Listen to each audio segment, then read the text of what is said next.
बिस्मिल्लाहिर्रहमानिर्रहीम। अस्सलाम वालेकुम नाज़रीन करामी, उम्मीद करता हूँ कि आप सब लोग खैर आफियत से होंगे। नाज़रीन करामी, आज आपको एक अहम अपडेट से आगाह करते चलें कि महकमा मौसमियात ने अगले 3-4 रोज़ की पाकिस्तान में मौसम की तब्दीलियों के बारे में ख़बर जारी कर दी है। पूरी तफसील से आपको आगाह करेंगे इस छोटी सी वीडियो में। उससे पहले अगर आप हमारे चैनल पर नए हैं तो चैनल को सब्सक्राइब करके मौसम की बर वक्त अपडेट हासिल करें। तो नाज़रीन, आपको बताते चलें कि अगले 48 से 72 घंटों के दौरान बालाई और वस्ती पंजाब, खैबर पख्तूनख्वा, आज़ाद कश्मीर, गिलगित बल्तिस्तान और शुमाली बलूचिस्तान में कहीं कहीं गरज चमक और आंधी के साथ बारिश के इम्कानात हैं। इस दौरान शुमाल मगरबी सिंध और जनूबी पंजाब के चंद मकामात पर गरज चमक के तूफ़ान बन सकते हैं। मुल्क के दीगर इलाकों में भी मौसम खुश्क रहेगा।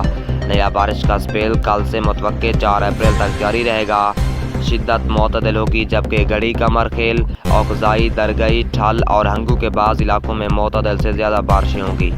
पंजाब, खैबर पख्तूनख्वा, कश्मीर, गिलगित, शुमाली बलूचिस्तान, इस्लामाबाद, मगरबी सिंध बारिश और यालाबारी का इम्कान है। बारिश के 2 राउंड मुतवक्के हैं। कराची मौसम खुश्क रहेगा। अप्रैल से मुल्क गिर गर्मी की लहर मुतवक्के है, जिसमें 6 से 41 डिग्री तक जाने की उम्मीद है। 40 बारिशों का दोबारा आगाज़ 7 अप्रैल के बाद मुतवक्के है। माह अप्रैल मामूल से कुछ ज़्यादा बारिशें का इम्कान है। हम सिर्फ पेशन गोई करते हैं, आगे अल्लाह पाक की मर्ज़ी होगी वो बारिश बरसाए या ना बरसाए।